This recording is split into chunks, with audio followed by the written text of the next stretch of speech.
Hey guys, Chris Lane here with Coach's Corner, and really excited about bringing you guys live here to Dr. Michael Kropp High School down in Miami-Dade, here with Matt and Alyssa Scholl, campus coaches here, just doing a great job. Today you're going to see these students getting ready. It's AIM Week, getting ready for Mission Week. And we'll have some video to show you also what happens next week. But man, today gave them an encouragement to pray for their unsafe friends. They got some cards to invite them to the Christmas party on their campus back in December, like you probably did. They prayed over them. Matt led them in prayer. Just really challenged them to get ready and get prepared and pray for their unsafe friends to come out next week. Now, Matt, listen, why don't you guys tell us what happened last month here at Kropp and Mission Week? Absolutely. Well, you know, it's so hard to tell energy over a camera, but I'm going to do my best. Listen, we had just under 200 students that came out, and so that's almost 10%, you know, of our school, just shy of 10%. And so, I mean, that was huge in itself. And then we had 48 first-time decisions for Christ.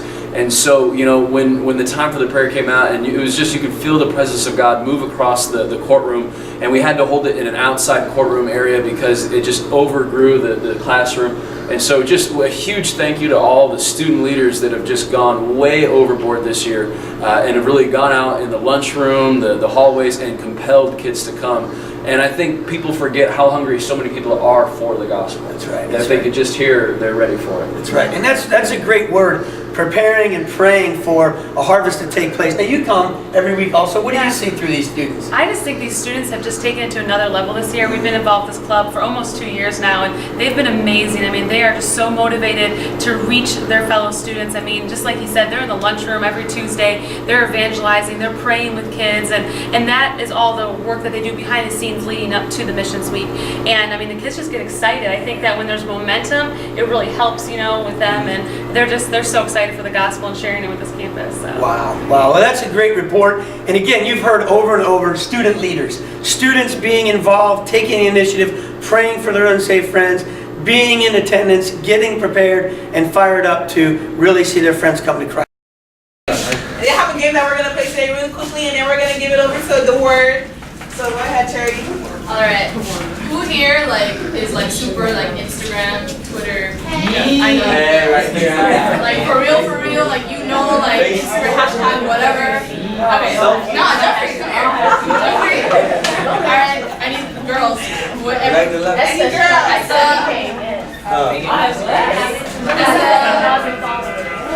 Come on up here. And Ruth too. Ruth, you said your Instagram.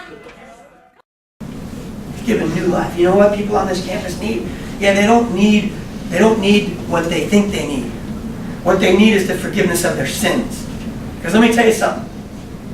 People on your campus, you say, hey, what would be the biggest thing? Well, if I could get $1 million, that'd be awesome. Everybody's been, well, I'll take that. That's well for me. Let me tell you something. That $1 million would be awesome for a while until you spend it all. Then you'd be done with it. You'd be empty again. Oh, I spent it up on cars now. Had a lot of fun, but it's all gone.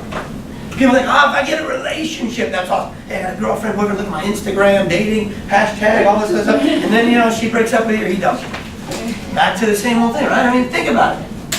I mean, just think about the daily things. You were thinking today about 10 o'clock. I'm so hungry, man, I can't wait for lunch. And you got the lunch and you're like, this is the best. And you ate your beans and rice and you're playing, and now it's like 3 o'clock and you're like, I'm hungry again.